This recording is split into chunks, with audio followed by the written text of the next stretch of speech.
Magandang araw po sa inyong lahat. Lalong-lalo na po sa mga giliw ninyong tagapakinig at taga-suporta sa inyong YouTube channel. Ang kwentong aking ibabahagi ay nangyari taong 1990. Madalas po akong nakikinig sa mga kwentong itinatampok po ninyo sa inyong YouTube channel.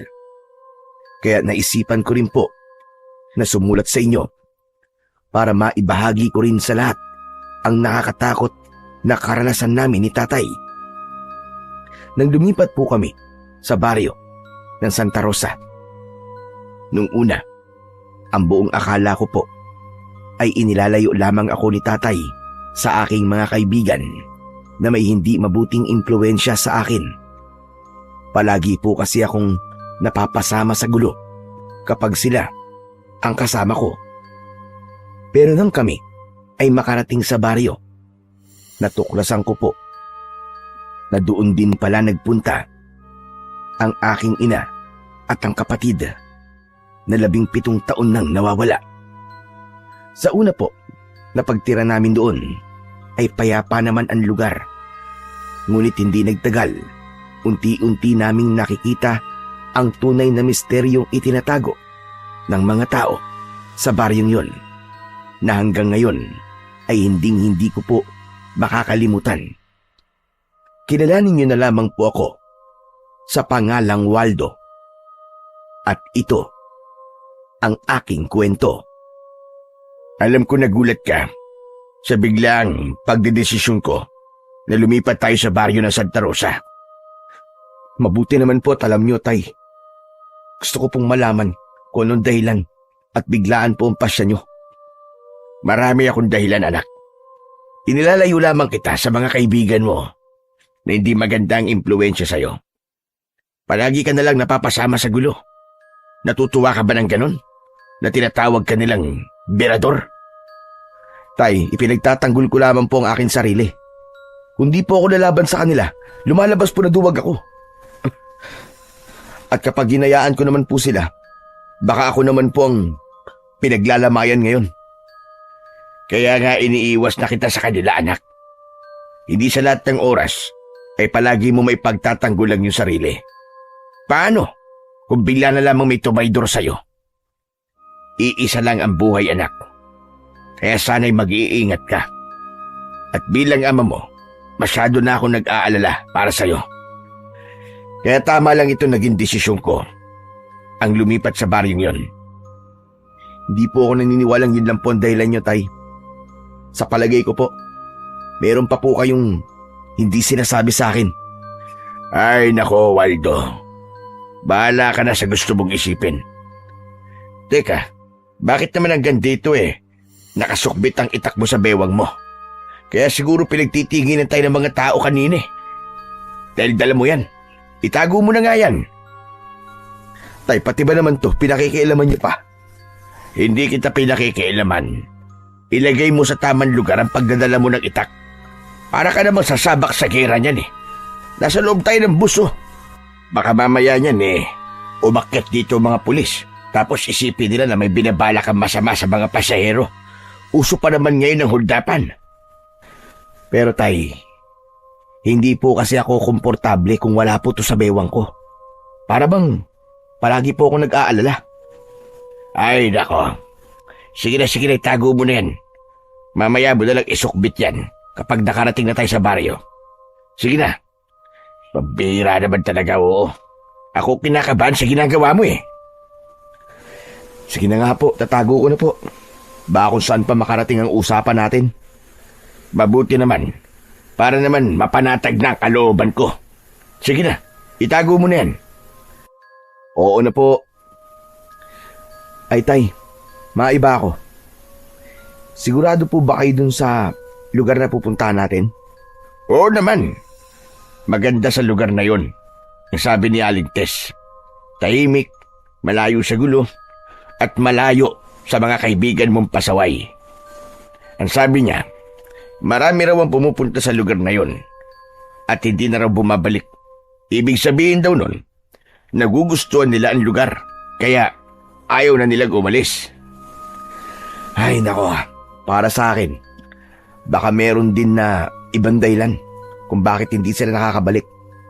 Tay, mahirap po maniwala sa taong hindi pa naman yata nakakarating ng Santa Rosa. Hindi yun ang iniisip ko, anak. Tiwala ako na magandang lugar na yun at habang tama yun para sa ating dalawa. Ay nako, wala na talaga ako masasabi sa inyo, Tay. Planado nyo na ang paglipat sa baryong yun. Kaya lang po, nag-aalala po ako. Para kasing nakakatakot sa lugar na pupuntahan natin eh.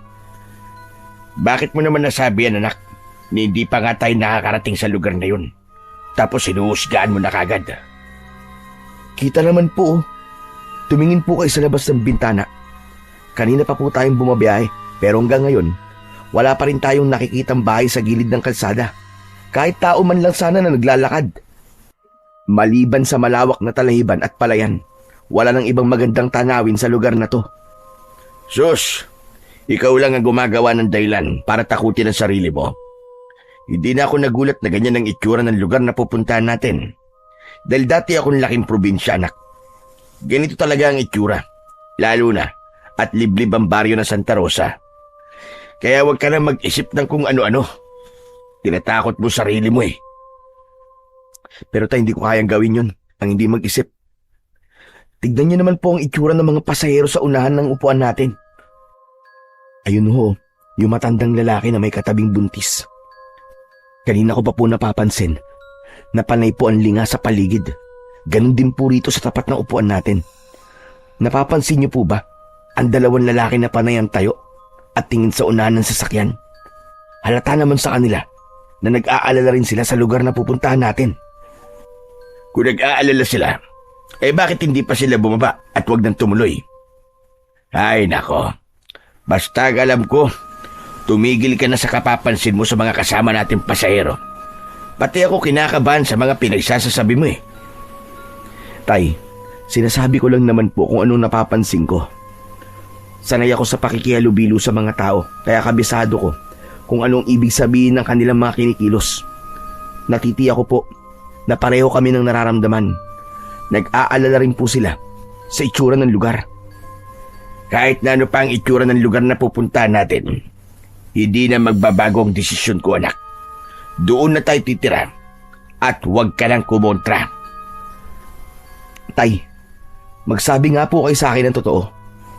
Ano po ba talaga ang totoong dahilan? At gustong-gusto niyong lumipat tayo sa baryong yun? Gusto kong hanapin ang iyong ina at ang iyong kapatid. Ano po? Pambihira. Sinasabi ko na nga ba't meron kayong ibang dahilan eh? Bakit po natin nahanapin si nanay? Hindi po ba't iniwan niya tayo?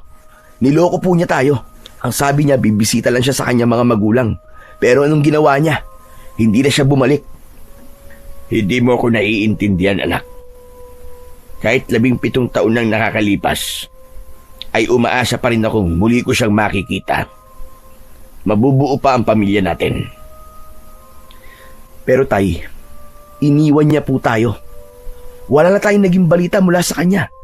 Kaya imposibleng mabuo pa po ang pamilya natin. Kung nalaman ko po kagad ang totoo niyong dahilan, mas lalo akong hindi sasama sa inyo eh.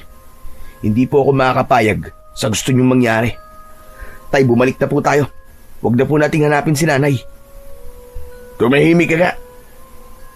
Nanay mo pa rin si Marisa at kasama niya ang kapatid mo. Kaya sa ayaw at sa gusto mo, sasama ka sa akin at hahanapin natin sila. Wala na akong nagawa nang sabihin yun ni tatay. At pagkatapos ay ibinaling niya ang kanyang paningin sa labas ng bintana. Indikasyong ayaw niya ng pag-usapan ang tungkol kay nanay at sa paglipat namin sa baryo. Habang nasa loob kami ng sasakyan, ay hindi ko maiwasan ang hindi suriin ang lugar na aming dinadaanan. Maging ang ibang tao na naroroon ay hindi rin napapakali sa kanilang upuan. Pagkalipas ng ilang oras na pagbiyahe, sa wakas ay narating namin ang unang tigilan ng sasakyan. Kami ang unang bumaba ng bus. Pag alis ng bus, ay natuon sa amin ang atensyon ng mga taong naroroon. Bumundo lang kaba sa akin dibdib nang mapansin ko ang kakaiba nilang pagtitig. Mula ulo hanggang paa ang tingin nila sa amin na para bang sinusuri nila ang aming pagkatao. Maya-maya pa ay napako ang atensyon namin sa isang matandang lalaki na panay ang sulyap sa aming mga dala. Nagtitinda siya ng mais sa gilid ng kalsada. Nagkatinginan kami ni tatay. Saka kami nagdesisyon na lapitan ito para magtanong. Pagkalapit namin sa matanda, ay si tatay na ang nakipag-usap dito. Tatang, mawalang galang na po sa inyo. Pwede po ba magtanong? Ito po ba ang baryo ng Santa Rosa? Tumango ang matandang lalaki bilang tugon sa tanong ni tatay. Saka nagpalinga-linga sa paligid. Pero hindi siya nagsasalita. Tuloy lang siya sa pagpaypay ng inihaw na mais. Kaya naman, inulit ni tatay ang pagtatanong. May alam po ba kayo na paupa ang bahay na maaari po naming matuluyang pansamantala? Kumunot ang noo ng matandang lalaki. Bumakas sa kanyang muka ang pag-aalala at pagtataka. Pero bigla siyang tumayo at itinuro ang direksyon sa makipot at mabatong kalsada na papasok sa kakahuyan. Marami pong salamat, tatang. Sige po, tutuloy na po kami. Halika na, anak. Nilingon ako ni tatay dahil hindi ako kumibo ng mga oras na yun. Gusto kong makita kung bakit parang kakaiba ang mga taong naroroon. Pakiramdam ko hindi na ako humihinga dahil sa labis na pag-aalala. Anak, tara na.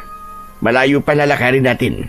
Dahil sa tingin ko, itong lugar na to, ang pinakabukana lang ng baryo ng Santa Rosa. Kaya naman, inayos ko ang aking dalang backpack. Pagkalayo namin sa mga tao, saka ko naman inilabas ang aking itak. Isinukso ko yun sa aking bewang at itinago sa ilalim ng aking damit. Pagkatapos nun, ay nagsimula na kaming maglakad ni tatay. Habang tinatahak namin ang daan, ay mas lalo akong nakaramdam ng pagkailang. Para bang may mga mata pa rin na nakatingin sa amin kahit wala naman akong nakikitang ibang tao sa lugar na yon. Tay, alam nyo, parang may mali sa baryong to. Hindi po ba kayo nag-aalala? Paano naman ako mag-aalala? Wala naman tayong ginagawang masama.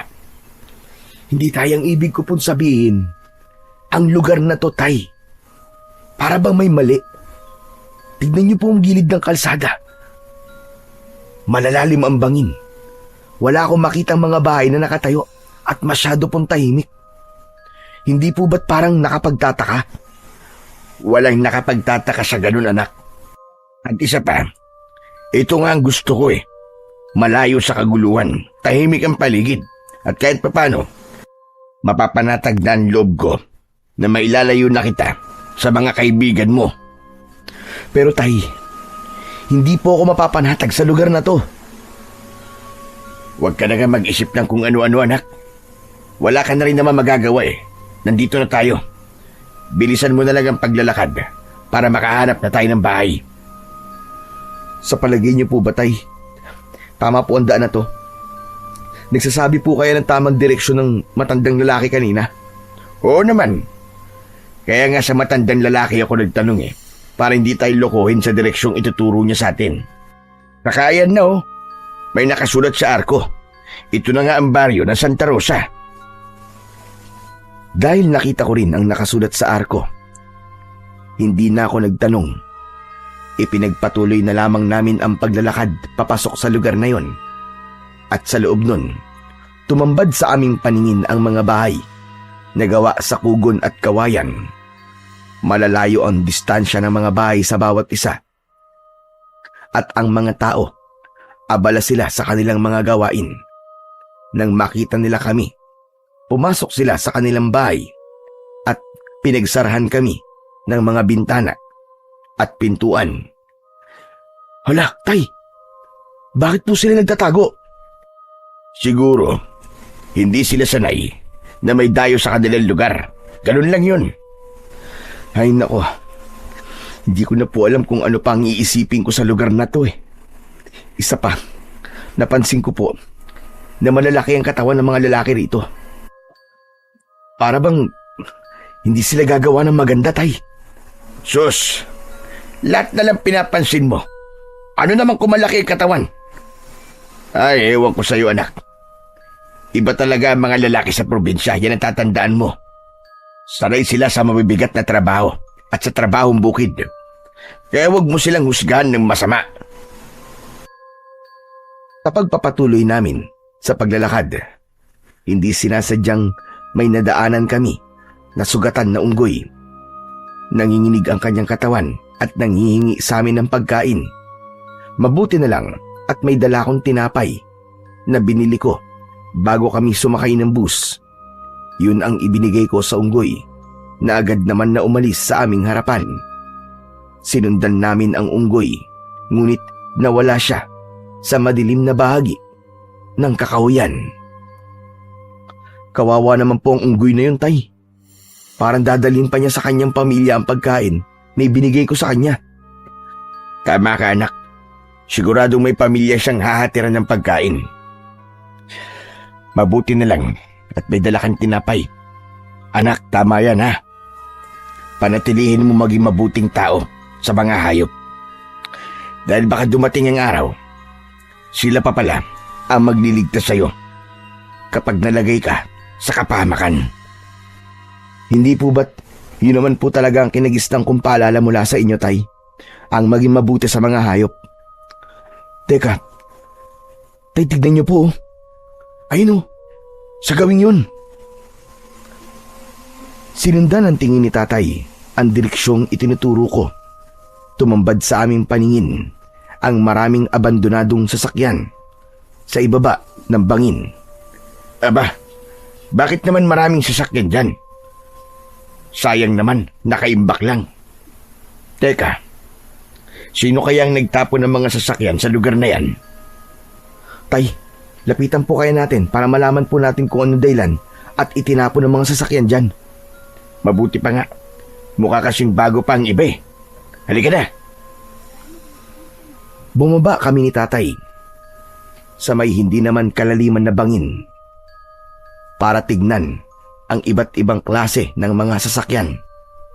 Pagsapit namin sa kinaroroonan ng mga sasakyan, pinagmasdan namin yung mabuti. Ay, grabe! Sobrang daming sasakyan dito. Pero puro luma at sira na. Kaya siguro itinapon na lang dito. Sa tingin ko, nadisgrasya ang mga sasakyang ito, anak. Pero ang isang ito, mukhang bago pa. May bayad pa ng dugo sa mga upuan. Kawawa naman ang mga sakay ng sasakyang to, tay. Ano kaya kung pasukin ko po ang loob ng mga sasakyan? Baka lang po may makita po akong gamit na magbibigay ng impormasyon tungkol po sa mga biktima. Ikaw ang bahala. Ako rin. Titingin din ako rito sa kabila. Naghiwalay kami ni tatay. At sa aking paglalakad, nakita ko ang isang lumang jeep. Ginagapangan na yon ng ligaw na damo. Kaya pinasok ko yun at sinuri ang loob. Akma na sanang hahakbang ako ng paa nang mapansin ko ang isang lumang pambatang medyas sa sahig.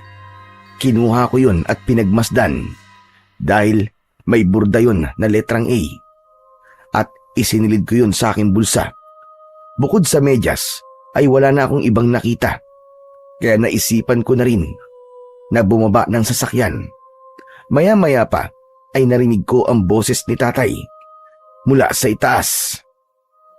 Anak, tara na. Wala namang kakaiba sa lugar na yan, maliban sa mga sasakyan. Kaya umalis na tayo. Baka abutan pa tayo ng dilim sa daan eh. Mahirap na. Sige po, tay. Susunod na po ako sa inyo. Muli kong sinulyapan ang lumang jeep bago ako umakyat sa itaas kung saan ay naghihintay na sa akin si tatay. Nang makalapit ako sa kinaroroonan niya, ay tahimik na kaming naglakad. Pagkalipas ng ilang minuto, ay nadaanan namin ang isang pangkat ng kalalakihan. Sa tingin ko ay mga tanod dahil sa kanilang uniforme at hawak na batuta.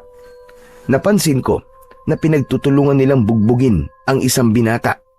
Nakita ko rin na pumutok na ang kanyang labi dahil sa tinamong suntok mula sa 5 tanod. Tay, kawawa naman po yung lalaking pinagtutulungan ng mga tanod oh. Hindi na po makatarungan ang ginagawa nila. Hindi na nga po lumalaban yung tao pero sinasaktan pa rin nila. Nako, masama na ang lagay ng lalaking yun, anak. Balak na yata nilang patayin ha.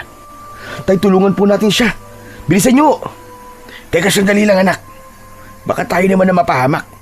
Isa pa, hindi natin alam kung anong totoong dahilan kung bakit siya binubugbog ng mga tanod. Hindi na po mahalaga yun, Tay. Ang mahalaga, mailigtas po natin siya. Baka mapatay na siya ng mga lalaking yun At saka, hindi po dapat nila inilalagay sa kanilang mga kamay ang batas. Gaano man kalaki ang kasalanan niya, wala pa rin po silang karapatan na saktan ang taong yun. Wag na anak, wag na tayong makialam sa kanila. Madadamay lang tayo dyan. Tay, hindi pwede. Hindi ko po kayang makita na mayroong binubugbog na tao sa harapan ko. Lalong-lalo na po kung wala naman siyang kakayahan para ipagtanggol ang kanyang sarili. Kung may magagawa naman po tayong tulong, bakit po hindi natin siya tulungan? Wala nang nagawa si tatay nang bigla akong tumakbo papunta sa kinaroroonan ng mga tanod. Nang makalapit ako sa kanila, ay bigla silang tumigil sa pambubugbog nila sa lalaki. Dala ng labis na panghihina ng lalaki, bumagsak ito sa lupa.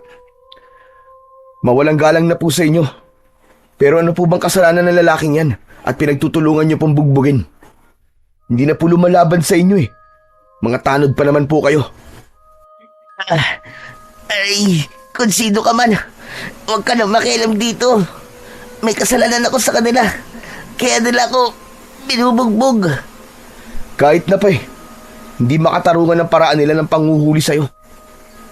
Hindi ka naman lumalaban Kaya kayo, kung tanod kayo at batas ang pinaiiral nyo, hindi nyo dapat to ginagawa.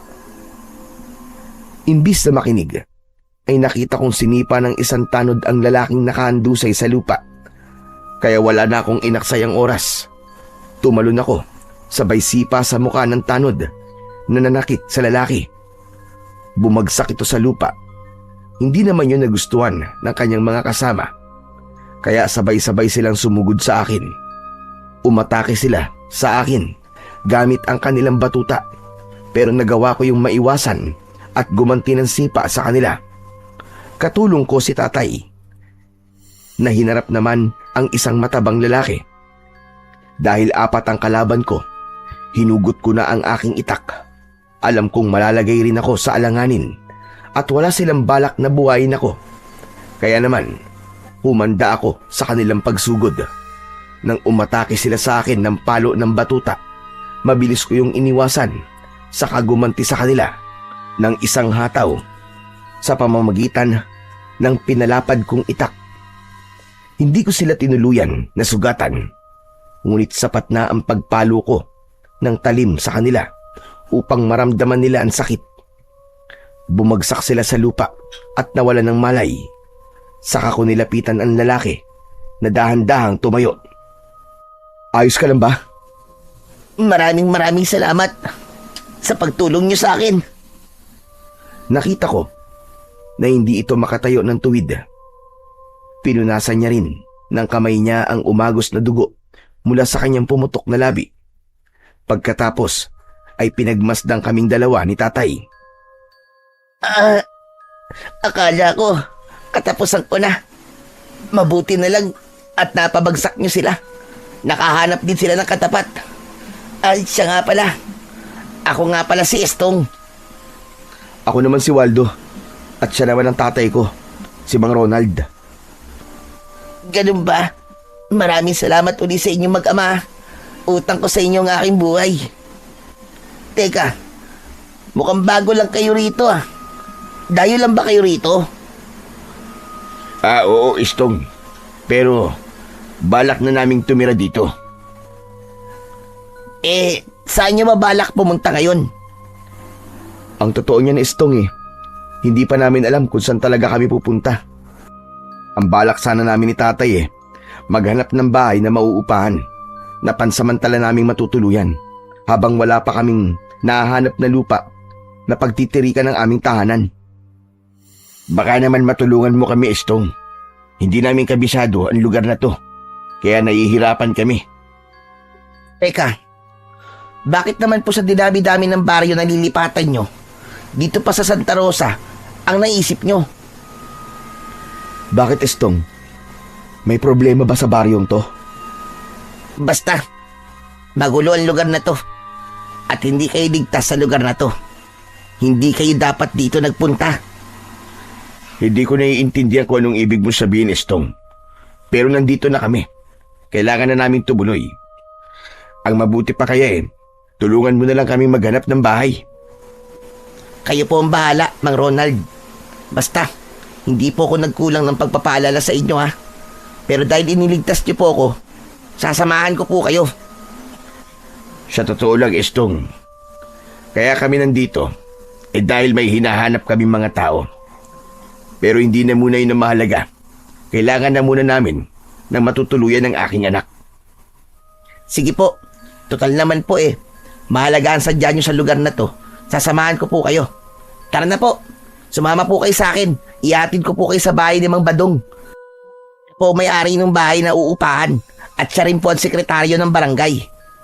Sa kanya rin po kayo magpapalista ng pangalan nyo para sa ID kung dito nyo na po balak na tumira. Teka. Bakit kailangan pa naming kumuha ng ID? Yun po kasi ang patakaran sa baryong to. Para na rin po sa kaligtasan nyo. Hindi ko pinansin ang sinabing yun ni Estong. Sumama na kami sa kanya. Ipinagpatuloy namin ang paglalakad. Pagkalipas ng ilang minuto, narating namin ang lugar na sinasabi ni Estong. Merong 5 bahay na nakatayo sa gilid ng kalsada. Itinuro ni Estong ang isang malaking bahay sa gitna. Gawa yun sa kawayan at anahaw. Yan po ang bahay na paupahan po ni Mang Badong. Yan na lamang po ang bakante. Sa tingin ko po, pwede na po yan sa inyong mag-ama. Maraming salamat sa iyo, Estong. Sige na po, pumasok na po kayo sa loob. Nang makita niyo po si Mang Badong, palagi po kasi niyang nililinisan ang bahay na yan Maraming salamat sa iyo, Estong ha. Wala nga naman yun. Ay siya, sige po. Kailangan ko na pong umuwi para magamot ko na po yung sugat ko. Sigurado ka ba na kaya mong umuwi ng mag-isa? Opo, Mang Ronald. Mag-iingat na lang po kayo ni Waldo. Pasensya na rin po kung pati po kayo nadamay po sa problema ko. Sige po, tutuloy na po ako. Ilang sandali pa ay iniwan na kami ni Estong. Saka namin binalingan ng tingin ang itsura ng bahay. Nanatili kaming nakatayo sa labas ng bakuran. Mana sanang magtatao po pa kami sa taong nagbabantay ron nang bigla naming narinig ang boses ng isang lalaki mula sa loob ng bakuran. Binuksan niya ang tarangkahan at sumilip ang isang lalaking balbas sarado. Sino kayo? Anong kailangan nyo? Bakit nasa tapat kayo ng aking bakuran? Magandang araw ho. Kayo po ba si Mang Badong? Yung may-ari po nitong bahay na pinapaupahan? Oo, ako nga. Bakit mo na itanong? Dito po kasi kami itinuro ni Estong. Si Estong? Opo, siya nga po. Teka. Bakit nga ba kayo dinala rito ni Estong? Kailangan kasi namin ng anak ko ng bahay na matutuluyan. Balak kasi namin na dito tumira sa baryo nyo. Kapag nakahanap na kami ng bahay na permanente naming matitiran, lilipat kagad kami. Wala namang masama kahit tumagal pa kayo sa bahay ko. Mahalaga naman ang bayad. Mabuti naman ang baryo namin na napili niyong lipatan. Maganda sa lugar namin. Tahimik at malayo sa gulo. Isa pa, matagal nang bakante ang bahay na to. Kaya kahit hindi kayo nagmamadali sa paghanap ng inyong matitiran, ayos lang. Mabuti naman pala kung ganun. Halina kayo sa loob, pumasok na kayo. Naku pagpapasensyaan nyo na kung hindi kagandahan ng bahay ko. Pero sigurado, na magiging komportable naman ang pagtira nyo rito. Maiba nga pala ako ng usapan. Napansin ko na para bang hindi kayo pamilyar sa akin. Mukhang dayo lamang kayo sa lugar namin at nanggaling pa kayo sa malayong lugar. Tama ka, Badong. Gusto ko kasing tumira sa baryo na tahimik at malayo sa gulo. Nako, ang Santa Rosa ang sagot sa lugar na gusto mo. Pero bago yon, kailangan niyo muna magparehistro sa akin sa barangay at kumuha ng ID para naman masabing opisyal na kayong residente ng aming baryo. Teka, sino nga ba kayo ulit? Ronald na lang ang itawag mo sa akin at siya naman ang aking anak na si Waldo. O sige, tutal naman at nagkakaintindihan na tayo. Ayos na ba sa inyo ang itsura ng bahay? Oo, Badong. Maganda naman ang lugar. Kung ganun, bukas mo na lang ako bayaran sa upa ng bahay. Kailangan ko pa kasing umalis Pumunta na lang kayo sa barangay hall para sa ID at dun mo na lang din isabay ang bayad O bueno, bago ako umalis, ay ililibot ko muna kayo sa kabuuan ng bahay. Tumangulang ang aking ama sa sinabing yun ni Mang Badong. Nauna siyang naglakad sa amin. Kasunod kami. Sa pagpasok namin sa loob ng bakuran, bumungad sa amin ang maraming halaman na namumulaklak sa paligid. Ganon din ang matataas na puno na nakadagdag sa ganda ng itsura ng bahay. Ngunit sa kabila ng magandang tanawin na aking nakikita, hindi naman maipaliwanag ang kabang nararamdaman ko ng mga sandaling yun. 1,000 lang ang upa sa bahay ko sa loob ng 1 buwan. Libre na ang tubig. Kaya lang, wala tayong kuryente rito. Meron kaming libreng gasera na nilalagyan nyo ng gas. Meron nagtitinda ng gas sa lugar na to. Kaya hindi rin naman magiging mahirap para sa inyo. May karpyo ang baryo namin. Pagpatak ng 10:00 ng gabi, kailangan nasa loob na kayo ng pamamahay nyo. Dahil kung hindi, binubugbog ng tanod ang sino mang mauhuling pasaway. Nag-iingat lang kami sa mababangis na hayop na gumagala kapag gabi. Teka, bakit naman po bugbog ang parusa sa mga lumalabag ng karpyo? Matitigas kasi ang ulo ng mga tao rito Kapag mabait ang nagpapatapad ng karpyo, binabaliwala nila ang batas. Samantala kung tutuusin naman, ay para rin yun sa kanilang kaligtasan. Kaya naman, napipilitan kami na bigyan sila ng marahas na leksyon. Nang marinig ko yun, bigla kong naalala ang nangyari kay Estong. Siguro ay lumabag siya sa karpyo, kaya nasaktan siya. Nagkatingin ang kami ni tatay at bumakas sa kanyang muka ang pag-aalala. Siya nga pala. May mga kapitbahay kayo rito. Huwag nyo na lamang silang papansinin kung ano makikita nyo sa kanila. Para iwas away. Sige, Badong. Gagawin namin ang mga sinabi mo. Maraming salamat. Kung ayos na sa inyo ang mga napag-usapan natin, maaari na kayong pumasok sa loob ng bahay at ibaba ang inyong mga gamit para naman makapagpahinga na kayo ng maayos. Basta kapag may problema kayo, huwag kayong mahiyang magsabi sa akin Malapit sa barangay hall ang bahay ko at hindi naman yun malayo rito. Basta mga biniling ko, iwasan yung lumabas ng bahay lalo na kung gabi na. Abay, nagkalat kasi ang mababangis na unggoy sa paligid. Marami pong salamat, Mang Badong. Mag-iingat po kayo. Tumango si Mang Badong bilang tugon sa sinabi ko. Subalit, palihim siyang napasulyap sa aking mga dalang gamit. Maging ang aking bewang kung saan ay nakatago naman ang aking itak. Nang tuluyang makaalis si Mang Badong, pumasok kami sa loob ng bahay. Malinis ang bahay. Walang ibang gamit maliban sa gasera at kaldero. 2 ang silid at sakto yun sa aming 2 ni tatay.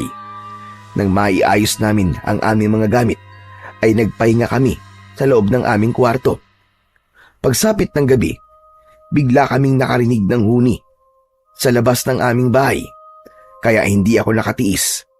Bumangon ako at pumasok sa loob ng kwarto ni tatay.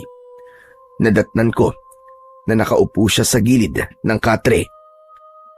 Ay, naririnig niyo rin po ba ang huni ng hayop sa labas? Oo naman, kanina pa. Parang baboy na gumagala. sa loob ng bakuran natin. Tay, tignan po natin. Parang sinisira po niya ang mga tanim eh. Lumabas kami ng bahay para tignan kung baboy nga ba ang aming naririnig. Nanlaki ang aming mga mata nang tumambad sa aming paningin ang halos kasing laki ng tao na baboy ramo. Mataba yun at abala sa pagdudukal ng lupa gamit ang ungos. Panay din ang kanyang huni at napapansin ko, para bang ordinaryong eksena lang yun sa mga taong nakatira sa lugar na yon, dahil nakita ko silang pinapanood ang ginagawa ng baboy ramo. Pero agad din silang pumasok sa loob ng kanilang bahay. Mukhang sanay na ang mga tao sa baboy ramo na yan ha. Wala naman po nabanggit si Mang Badong tungkol po sa baboy ramo, tay. Wala namang kakaiba sa hayop na yan, anak. Kaya siguro, hindi niya na binanggit. Baka mamaya lang umalis na rin yan dyan. Kung sa bagay naman po, mukhang mabait naman po ang baboy ramo at sanay sa mga tao. Hala, sige na, pumasok na tayo sa loob ng bahay at matulog. Gusto ko na magpahinga. Pumasok kami sa loob ng bahay at hinayaan ng baboy ramo sa labas. Nagtungo kami sa aming mga kwarto. Pagkatapos ay nahiga at agad din na nakatulog. Kinabukasan ay maagang nagising si tatay. Ginising niya ako dahil kailangan naming kumuha ng ID sa barangay. Mabilis naman akong bumangon sa katre, naligo at nagpalit na rin ng damit. Nilakad lang namin ang kalsada papunta sa kinaroroonan ng barangay hall. Habang tinatahak namin ang daan, ay natanaw namin sa unahan ang mga taong nagkakagulo sa nakatigil na sasakyan. Napakunot ang aking noo dahil pamilyar sa akin ang bus. Nagmamadali kaming lumapit ni tatay at tumambad sa aming paningin ang maraming patay. Tay, hindi po ba't ito yung sinakyan nating bus kahapon? Hala, Diyos ko po. Ito nga yun, anak. Abay, ano kaya nangyari sa kanila? Mabagin langit. Lahat sila ay pinatay. Tay, brutal po silang pinatay. Sobra naman po sinapit nila. Tama ka, anak. Wakwak ang kanilang tiyan at nawawalang kanilang mga mata at putol pa ang kanilang mga kamay. Parang nilapa ng mabangis na hayop. Bigla akong kinalibutan, anak. Muntik na tayo ron. Tama po kayo, tay. Mabuti na lang at nauna tayo bumaba sa kanila. Kung nagkataon, kasama po tayo sa mga bangkay na yan. Pero ang tanong, sino kaya ang pumatay sa kanila? Sinasabi ko na nga ba't kakaibang lugar na to, tay? Dahil sa mga nangyari, mas lalo po akong hindi mapalagay ngayon. Parang ang hirap paniwalaan ng mga nangyari sa kanila, anak. Baka sa kanilang mukha ang takot. Sa nila lang na pumatay sa kanila. Para silang nakakita ng isang mabangis na halimaw. Hindi halimaw ang pumatay sa mga yan. Isang mabangis na unggoy ang pumatay sa kanila. Palagi siyang gumagala sa gabi. Napatingin kami sa pinagmumulan ng boses. Nakita namin na nakatayo si Mang Badong sa aming likuran. Nakatingin din siya sa mga patay na tao na isa-isang ibinababa sa sasakyan. Mang Badong, paano po nangyari to? Sila po kasi yung mga nakasama namin sa biyahe kahapon. Ah, sila ba? Naku, maswerte kayo. Nakaligtas kayo sa tiyak na kamatayan. Teka, akala ko ba sabi mo kahapon tahimik ang baryo nyo? Bakit may ganito? Yan nga ang isa sa mga dahilan ng kinatatakutan namin. Masasabi ko magandang ang aming baryo, pero palagi naman kaming ginagambala ng misteryosong pangyayari na kagaya ngayon. Ang ibig mong sabihin hindi lang ngayon nangyari to? Tama ka. Matagal lang sakit ng ulo namin lahat ang nangyayaring ito sa mga bus na pumapasok sa baryo namin. Kung meron kayo napansin na tambakan ng mga sasakyan sa gilid ng bangin, ay ganito rin ang nangyari sa mga sakay noon. Ano po bang klaseng unggoy ang sinasabi niyong pumatay sa kanila? Bakit hanggang ngayon po wala pa rin ginagawa ang kawani ng gobyerno ukol rito? Dahil hanggang ngayon ay wala pa rin naglalakas ng loob na hanapin ang unggoy na pumapatay. Teka, Badong, paano naman kayo nakakasigurong unggoy nga ang pumatay sa mga yan? Yun ang balita. At sabi, ginutom raw ang unggoy ng kanyang amo. Kaya naghanap ng pagkain. Nang makatikim siya ng karne ng tao, hinahanap-hanap na niya ito at patuloy siyang umaatake sa mga tao. Ang ipinagtataka lang namin, ang inaatake lang niya ay ang mga taong nasa loob ng sasakyan. Lalo na kapag dayolan dito. Lahat ng mga sasakyan pumapasok sa baryo namin. Yun ang kanyang pinupuntirya. Ano po ang aksyon ni Kapitan? Ayun, kagaya ng ginagawa ng ibang kapitan, nagpapatupad ng karpyo. Kaya lang, nangyayari pa rin ito dahil sa mga sasakyan pumapasok sa lugar na ito. Mabuti na lang talaga at nakababa kayo bago sila inatake ng unggoy. Nakakatakot po pala ang lugar nyo. Hindi naman. Sanay na kami. Isa pa, hindi ka dapat matakot sa mga ganong klaseng nilalang. Sa tingin ko naman kaya mo ring ipagtanggol ang sarili mo. Teka, saan ba kayo pupuntang mag-ama? Hindi po ba't nabanggit nyo na kailangan po namin kumuha ng ID? Ibibigay din po ni tatay sa inyo ang bayad sa upa. Ganun ba? Sige. Ang mabuti pa sumabay na kayo sa akin. Sumama kami ni tatay kay Mambadong. Papunta sa barangay hall. Pagkarating namin doon, ay napansin ko ang 5 tanod na nakalaban namin kahapon. Masama ang kanilang tingin at baka sa kanilang muka ang mga pasa. Pinakiramdaman namin kung uungkatin nila ang nangyari, ngunit umalis sila at hindi kami pinakialaman. Maya-maya pa ay iniabot ni tatay ang bayad kay Mambadong, kasabay ng pagproseso ng aming ID. Pagkatapos ay lumabas kami ng barangay hall at tahimik na umuwi sa aming bahay. Pagsapit ng gabi ay hindi ako dalawin ng antok. Gumugulo pa rin sa aking isip ang trahedyang nakita ko kanina. Kaya naman, pumunta ako sa kwarto ni tatay. Nadatnan ko siya na naghahasa ng kanyang itak. Bigla siyang tumigil nang lumapit ako at nagtataka na napatingin sa akin. Tay, bakit hindi pa po kayo natutulog? Gumugulo kasi sa isip ko ang nangyari sa mga kasama natin sa bus. Paano kung ganun din ang nangyari kay Marisa at sa iyong kapatid? Paano kung yun ang dahilan kung bakit hindi na sila nakabalik sa atin? Bumundol ang kaba sa aking dibdib nang marinig ko ang sinabing yun ni tatay. Pagkatapos tumayo siya at lumapit sa akin. Bumakas ang pag-aalala sa kanyang muka. Anak, ano sa palagay mo ang totoong nangyari sa mga kasama natin? Hindi po ako sigurado, tay. Hindi po ako naniniwalang unggoy po ang pumatay sa kanila. Ano po kaya kung ngayong gabi magmatsyag po tayo sa paligid, katulad po ng ginagawa natin doon sa baryo natin? Sigurado ka ba sa plano mo, anak? Opo, tay. Ito lang po naiisip kong paraan para malaman natin kung ano ang katotohanan. Kahit hindi ko po kilala mga kasama natin sa sasakyan, nalulungkot pa rin po ako sa mga nangyari sa kanila. Gusto ko pong malaman kung ano po talaga ang totoong sinapit nila. Bibigyan ko po sila ng hustisya. Pero anak, hindi na natin problema yun. Baka mamaya tayo naman ang mapahamak sa gagawin natin.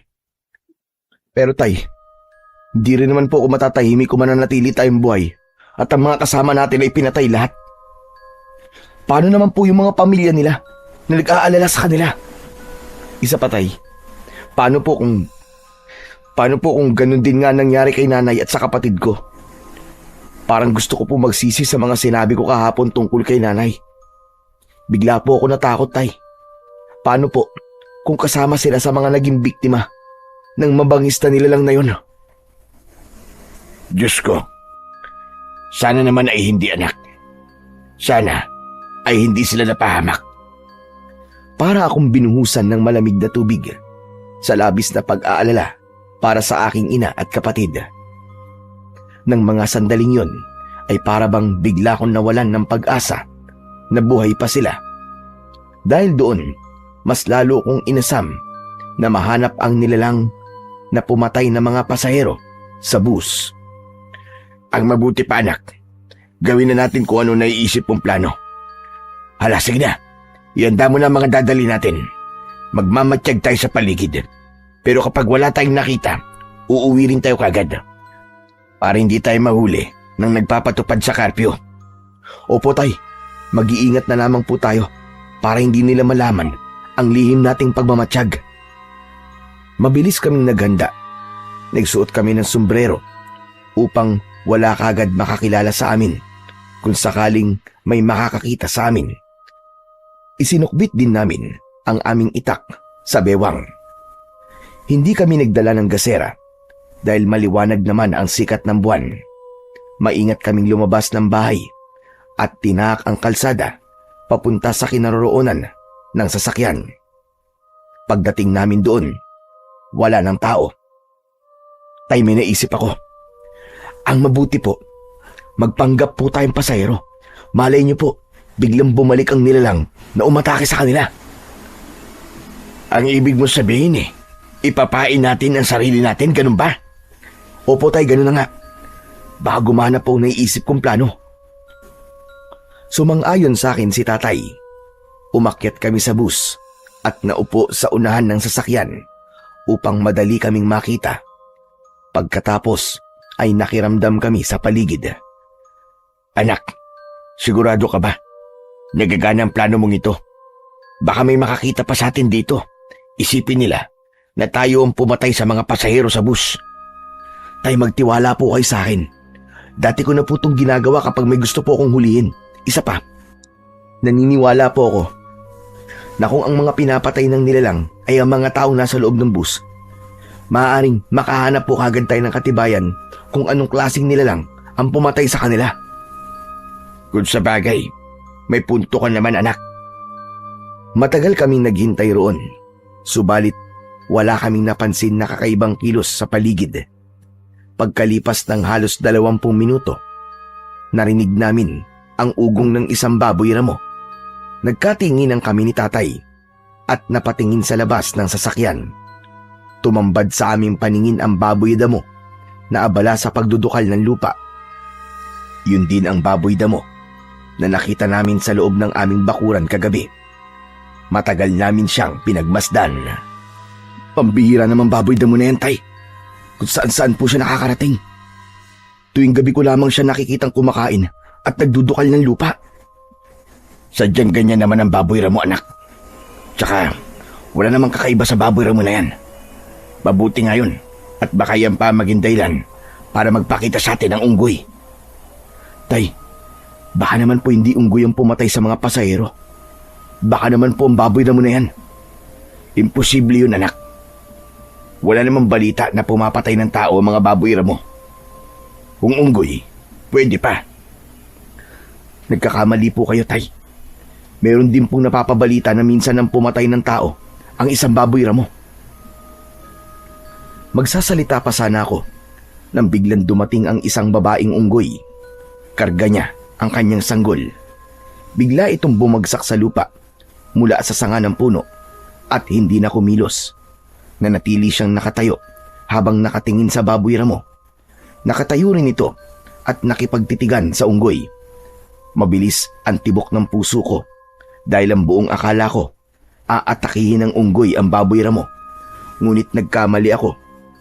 Inatake ng baboy ramo ang unggoy. Akma sanang lulundag ang unggoy, ngunit naunahan ito ng baboy ramo. Kinagat nito kagad sa tiyan ng unggoy at itinakbo papunta sa madilim na bahagi ng kakahuyan. Tay, sundan po natin ang baboy ramo. Halika, bilisan mo. Kailangan malaman natin kung saan niya dinala ang unggoy. Bumaba kami ni tatay sa sasakyan para sundan ang baboy ramo. Tinahak namin ang masukal na kagubatan. Pagkalipas ng ilang minuto, ay biglang tumigil sa pagtakbo ang baboy ramo. Ibinaba niya sa lupa ang wala ng buhay na unggoy sa mismong lugar na direktang tinatamaan ng liwanag ng buwan.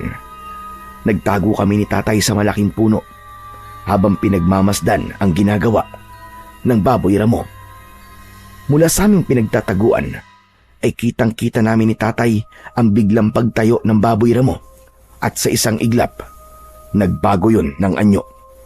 Nagkaroon ito ng kalahating katawan ng tao at ang ulo ay sa baboy ramo. Nagsipagtaasan ang mga balahibo ko sa katawan nang makita namin ang kabuuan ng anyo ng isang halimaw. Nanginginig ang aking tuhod na napatingin sa aking ama. Tay, hindi siya totoong baboy ramo.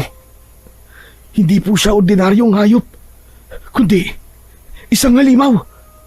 Tama ka, anak. Tignan mo ang ginagawa niya sa katawan ng unggoy. Kinain niya, pati ang anak nito. At gamit ang matutulis niyang kuko, winakwak niyang tiyan ng kaawa-awang unggoy. Tignan niyo, tay. Sinisip-sip din po niyan dugo ng unggoy. Pero bakit iba ang sinabi sa atin ni Mang Badong? Dahil ang buong akala nila, unggoy talaga ang pumapatay sa mga biktima. Malaking katibayan ito na merong aswang sa baryo nila. Hindi ko lang natitiyak kung anong klaseng nilalang siya. Tuluyan ng nilantakan ng aswang ang katawan ng unggoy at mula sa aming pinagkukublihan ay dinig na dinig namin ang pagmuya niya sa laman at buto ng unggoy. Umuungol siya sa sobrang sarap. Kaliwat kanan ang kanyang pagsubo sa lamang loob ng hayop. Nanginginig ang tuhod ko ng mga sandaling yun dahil yun ang kauna-unahang pagkakataon na nakakita ko ng aswang. Tay, pagkakataon ko na po ito para mapatay ang aswang. Teka, anak, sandali. Hindi mo sigurado kung gaano siya kalakas. Bahala na po, tay. Tiwala naman po ako sa kakayahan ko eh. Hindi na ako nagpapigil pa kay tatay. Lumabas ako sa aming pinagtataguan at dahil sa natuklasan ko, umusbong ang galit ko sa ginawa niya sa unggoy, pati na sa mga pasahero ng bus. Hoy! Halimaw ka! Pinatay mo ang unggoy! Kawawa naman! Humarap ka sa akin! Ipakita mo ang anyo mo! Gusto kong makita ang pagmumukha mo! Tumigil sa pagkain ang aswang at dahan-dahan na humarap sa akin. Nakita ko ang mapupula niyang mga mata. Matutulis ang kanyang mga kuko at mahaba ang buntot na humahampas sa damuhan. Umangil siya ng malakas, kaya lumitaw ang matutulis niyang mga pangil. Tumulo ang malapot niyang laway na may kasama pandugo. Subalit hindi ako natakot. Inihanda ko ang itak ko at matapang akong nakipagtitigan sa kanya. Ganun daw ang isa sa paraan para matakot ang isang nilalang. Kailangan labanan sila ng titigan. Kung ganun, ikaw pala ang totoong pumapatay sa mga pasahero ng busa na pumapasok sa baryong ito. Pinatay mo ang mga kasama ko. Hindi ko pa man natatapos ang aking sasabihin nang biglang sumugod ang aswang para umatake sa akin. Tumalon siya at pagpatak niya sa lupa ay saktong nasa harapan ko siya. Mabuti na lang at naging maagap ako sa pagkilos. Naiwasan ko ang kanyang suntok at gumanti ako sa kanya ng taga na tumama naman sa kanyang dibdib. Sinundan ko yun ng pagsuntok sa kanyang muka. Ngunit gumanti siya sa akin ng kalmot na tumama naman sa aking dibdib. Kasunod ng paghampas ng kanyang buntot sa akin leeg. Bumagsak ako sa lupa. Kaya naman, sinamantala ng aswang ang pagkakataon habang nangihina pa ako. Niluhuran niya ako sa tiyan at paulit-ulit niya akong sinuntok sa muka. Nang iangat niya ang kanyang kamay, nakatutok sa akin ang matutulis niyang mga kuko. Bago pa man tuluyang bumaon sa katawan ko ang kuko niya, tinamaan ito ng sipa mula sa aking ama. Anak, tumayo ka! Bilisan mo! Kahit masakit ang aking katawan, pinilit ko pa ring bumangon at mahigpit kong hinawakan ng aking itak. Sumugod ako sa kinaroroonan ng aswang at hindi ko na hinintay na siya ay makabangon. Agad kong ibinaon sa kanyang dibdib ang hawak kong itak. Umangil siya ng malakas. Hindi ko alam na isa pala yung hudyat ng pagtatawag niya ng kanyang mga kasama. Akala ko nag-iisa lang ang aswang na baboy ramo, kaya nagulat kami ni tatay nang lumitaw sa likod ng mga puno ang maraming baboy ramo. Nag-anyo rin silang kagaya sa kalaban ko. Inatake nila kami, ngunit hindi ako nagpatinag. Nakipagpambuno kami ni tatay sa mga aswang. Tinamaan ako ng kalmot at kagat ng aswang sa aking binti. Si tatay naman ay tinamaan din ng kagat sa braso. Napasigaw siya sa labis na sakit. Kaya lumapit ako sa kanya at tinaga ang aswang hanggang sa bumagsak ito sa lupa. Ay, umalis na kayo! Ako na pong bahala rito! Hindi anak, lalabanan natin sila. Pero tay, parami po sila ng parami. Hindi nakinig sa akin si tatay. Tuloy lang siya sa pakikipaglaban sa mga aswang. Kaya naman, kahit nararamdaman ko ang panghihina, ay nakipaglaban pa rin ako sa mga aswang. Akala ko, katapusan na namin ng mga sandaling yon. Pero may biglang dumating. Si Estong, iniligtas niya kami. May dala siyang umuusok na bunot ng nyog, saka inihagis sa mga aswang. Nang kumalat ang makapal na usok sa paligid, nagsipulasan ang mga aswang. Umatras sila at lumayo. Kumalat ang amoy ng insenso sa paligid, kasunod ng pagsaboy ni Estong ng mga asin sa mga aswang, hanggang sa tuluyang mawala sila sa madilim na kakahuyan. Diyos ko! Waldo! Mang Ronald! Anong ginagawa niyo rito? Mabuti na lang po at narinig ko kayo. Teka, may mga sugat po kayo sa katawan na. Sinasabi ko na nga ba't kayo naririnig ko sumisigaw eh. Waldo, ano? Kaya mo bang maglakad? Oo, kakayanin ko, Estong. Agad akong inalalayan ni Estong para tumayo. Pagkatapos ay nilapitan namin si tatay na sinisira ang laylayan ng kanyang damit para itali yun sa sugat niya sa braso. Kailangan ko magamot kagad ang mga sugat nyo bago pa lumala. Tulungan mo kami, Estong. Hindi namin nakalain na yung baboy ramo pala ay isang aswang. Oo, marami nagkalat na aswang sa lugar na to. Kaya bakit kayo nandito? Anong ginagawa nyo sa gitna ng kagubatang ito? Mahabang kwento, Estong. Teka, saan mo ba kami dadalhin? Kay Lolo Tahir po. Matutulungan niya po tayo. Halina po, kailangan na nating umalis dito bago pa mawala ang usok mula sa bunot ng nyog. Agad kaming naglakad palayo sa lugar na yon habang paika-ika ako sa paglalakad. Ramdam na ramdam ko ang sakit mula sa kalmot at kagat ng aswang sa aking katawan. Pagkalipas ng ilang minutong paglalakad, narating namin ang lumang bahay sa gitna ng kakahuyan.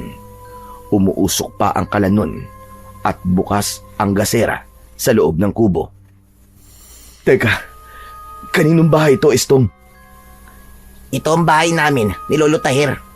Manggagamot siya, kaya matutulungan niya tayo. Halina kayo sa loob.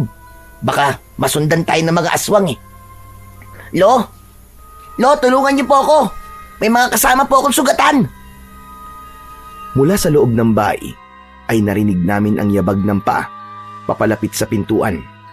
Bumukas yun at sumilip ang isang matandang lalaki. Agad itong nagulat nang makita kami. Aba, Diyos ko po, sino ang mga taong yan? Bakit sinaduguan? Saka na po ako magpapaliwanag, Lolo. Kailangan po muna niyong gamutin ang sugat nila. Inatake po sila ng aswang. Hala, sige, pumasok kayo sa loob. Bilisan nyo. Pagpasok namin sa loob ng bahay, ay agad na isinarado ng matanda ang pintuan at mga bintana. Nagsindi rin siya ng ilaw sa loob ng kusina at nagpabaga ng apoy sa kalan. Pagbalik ay may dala na itong umuusok na bunot ng nyog. Titig na titig sa akin si Lolo Tahir. Pagkatapos ay tumingin sa kanyang apo. Ano bang nangyari sa kanila, Estong? Teka, sila ba yung sinasabi mong dayo sa baryo natin na tumulong sa'yo? Opo, sila nga po yun. Kailangan po nila ng tulong nyo, Lo.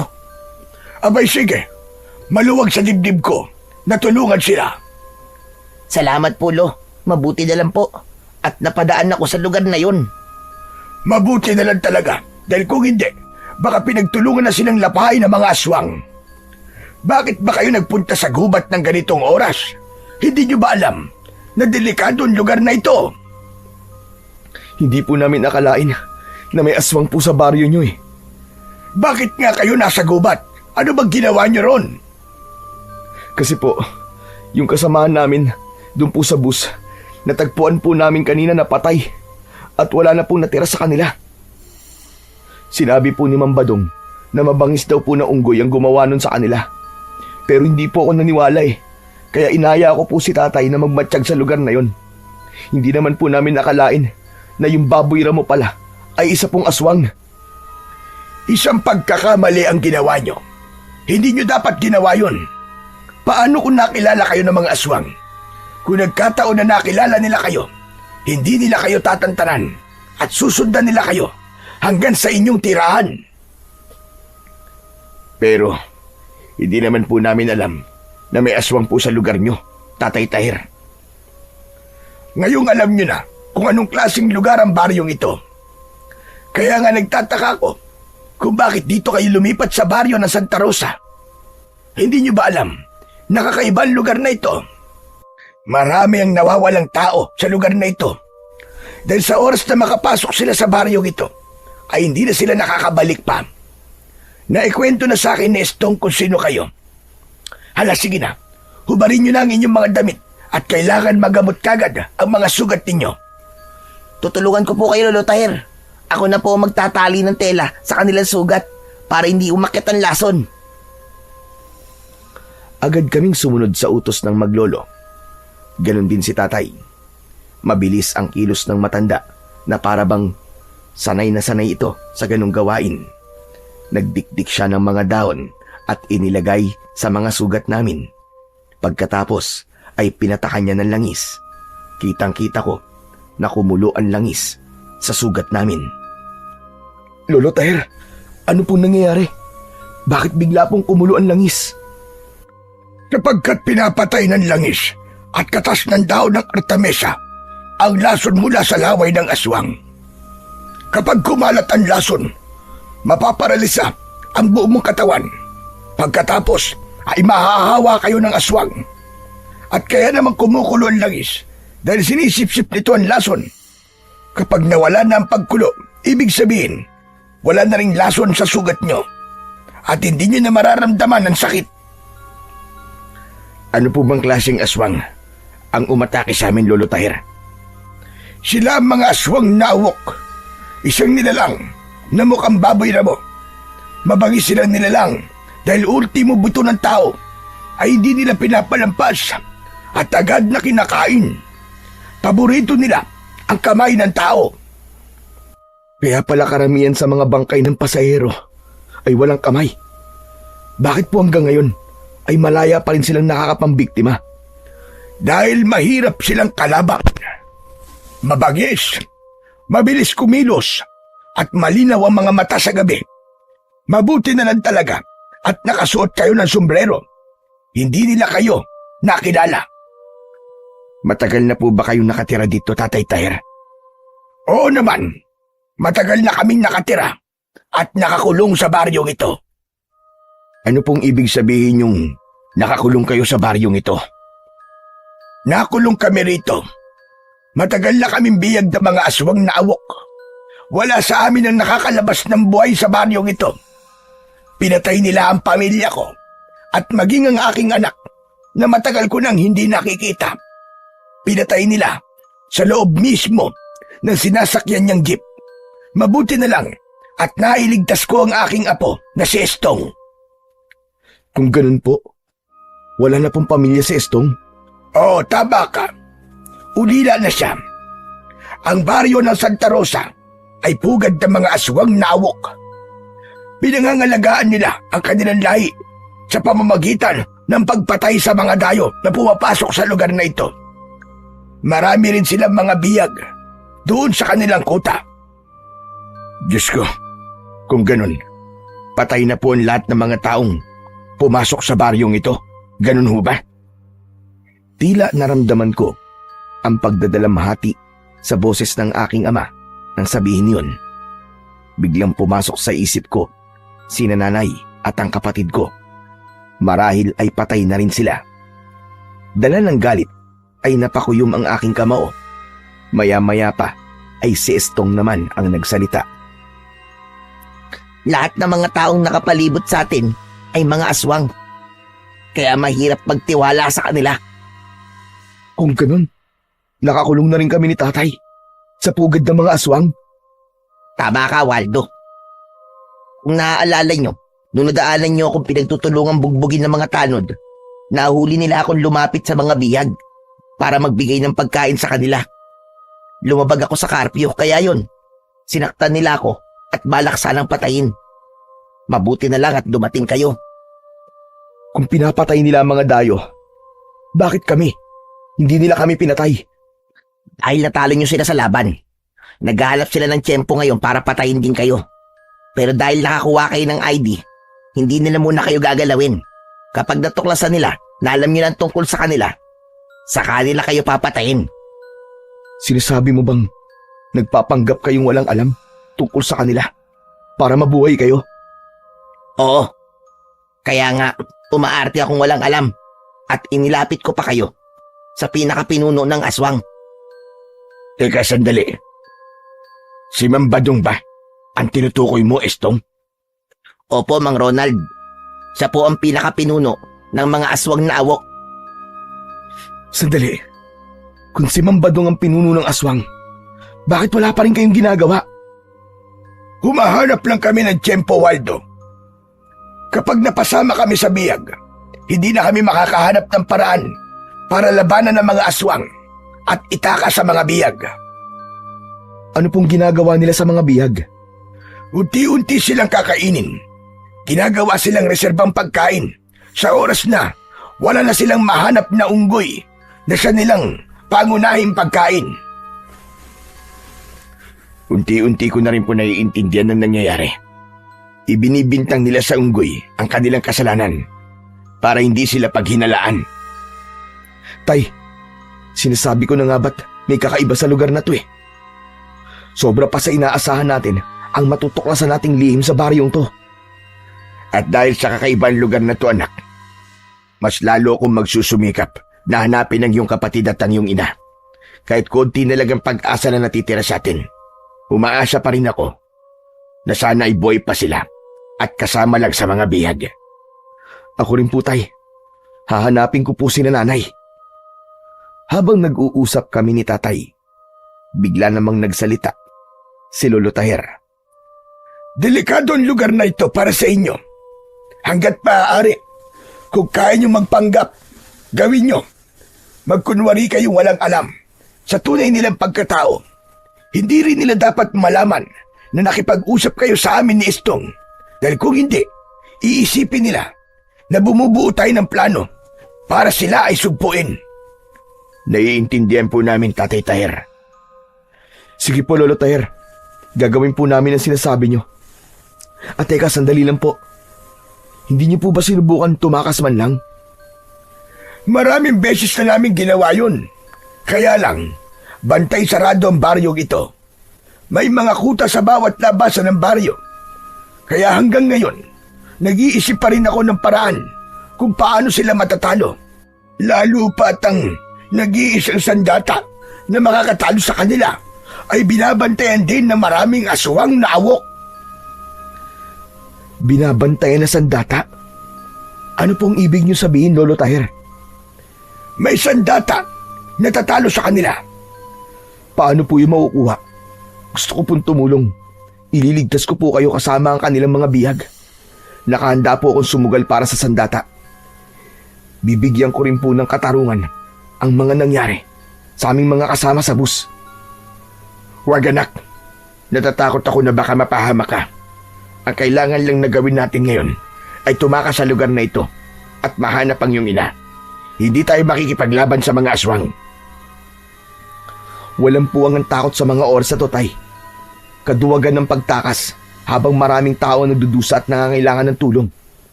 Nakahanda po ako sa mangyayari. At kasama sa plano ko, ang bigyan ng hustisya ang mga taong pinatay nila. Kung buo na ang desisyon mo, kailangan mong malaman na hindi magiging madali ang pagkuha sa iniingatang sandata. Kakayanin ko po yun, Lolo Tyre. Sige ho, sabihin niyo sa akin, paano ko po matatagpuan ang kinaroroonan ng sandatang itak?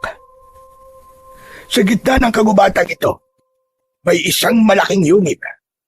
Isang kuweba na pinamumugaran ng mga aswang na awok. Kapag araw, doon sila nagtatago at nagpapahinga.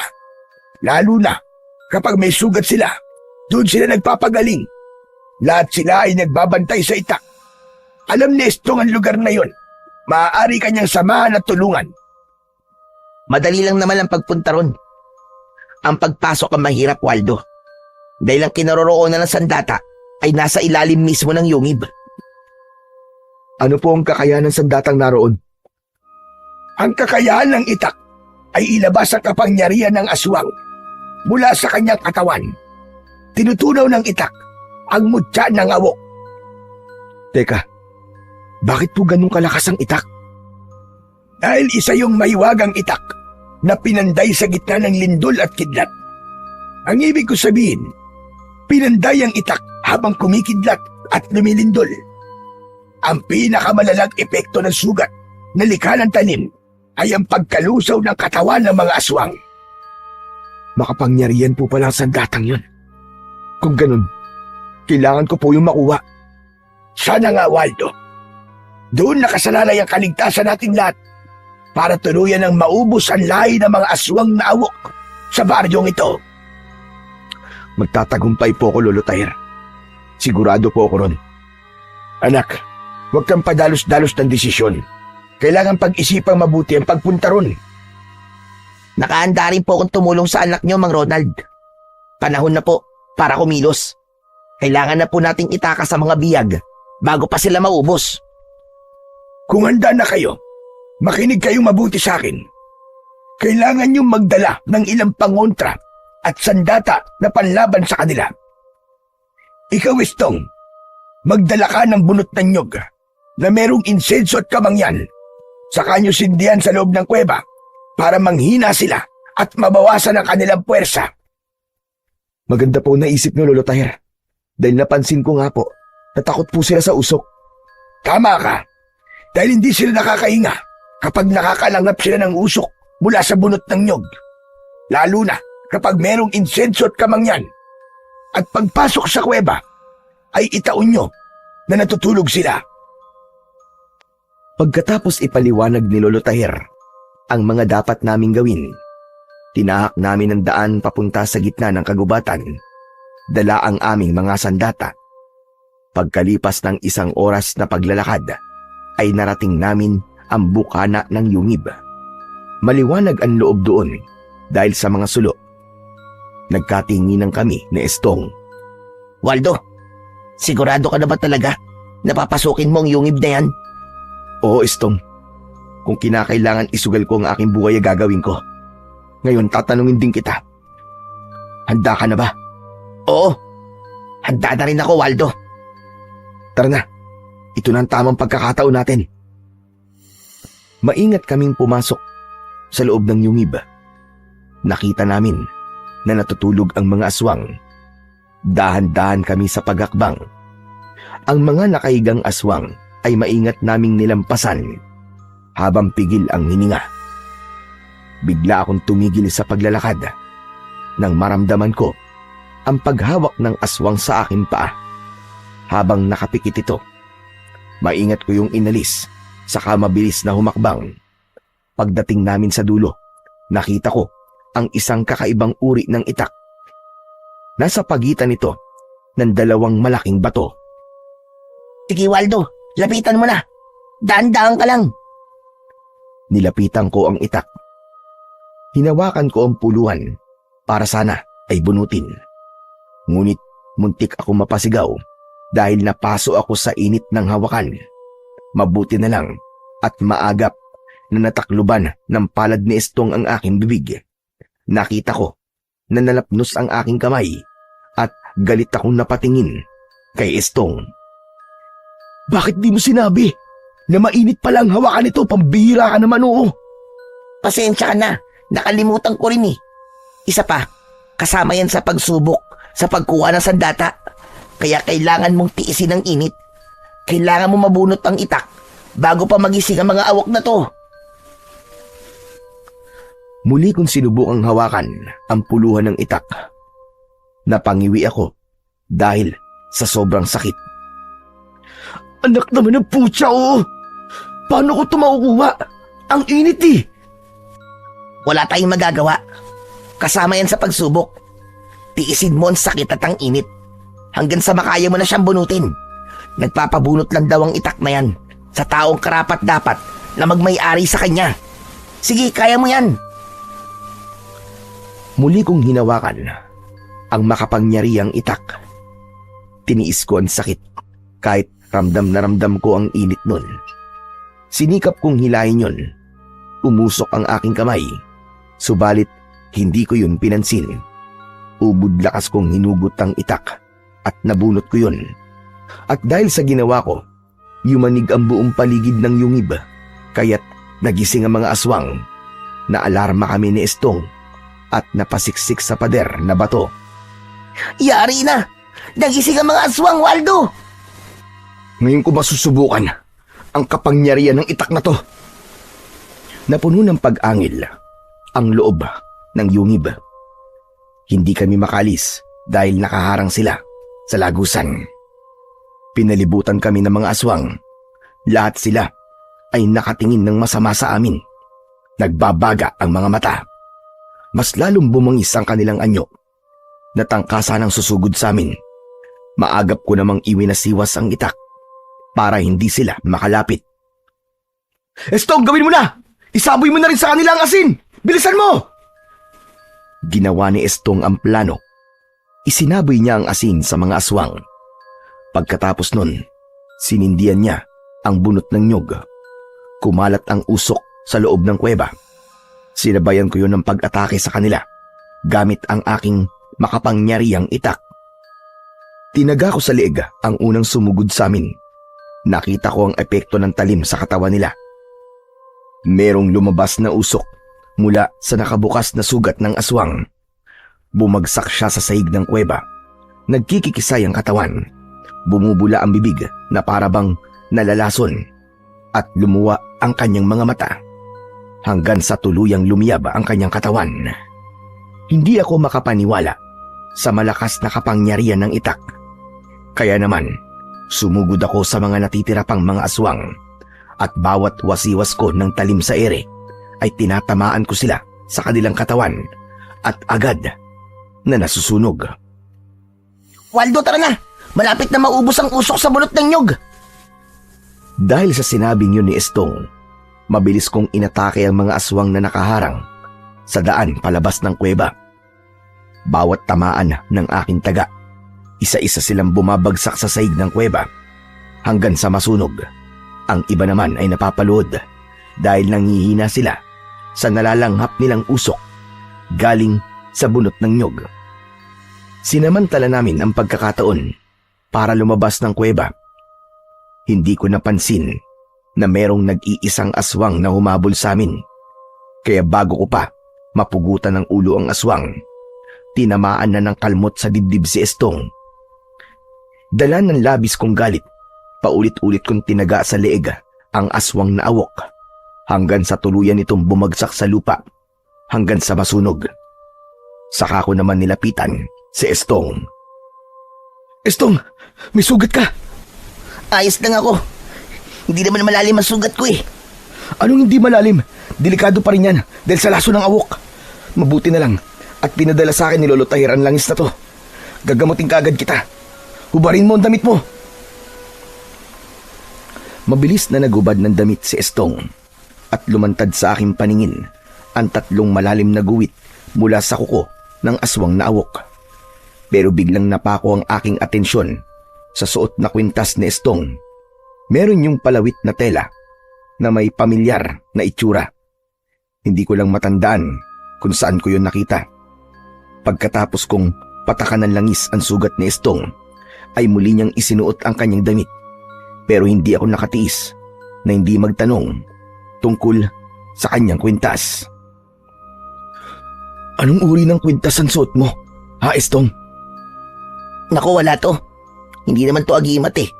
Isa lang itong alaala mula sa namatay kong nanay. Pareho pala tayo. Mahilig magbigay ng pagpapahalaga sa mga bagay na iniiwan ng mga mahal natin sa buhay. Oo. Tsaka kapag suot ko to, pakiramdam ko, kasama ko rin si nanay. Biktima rin kasi siya ng aswang na awok. Inspirasyon ko ito para maging matapang at lumaban sa mga aswang.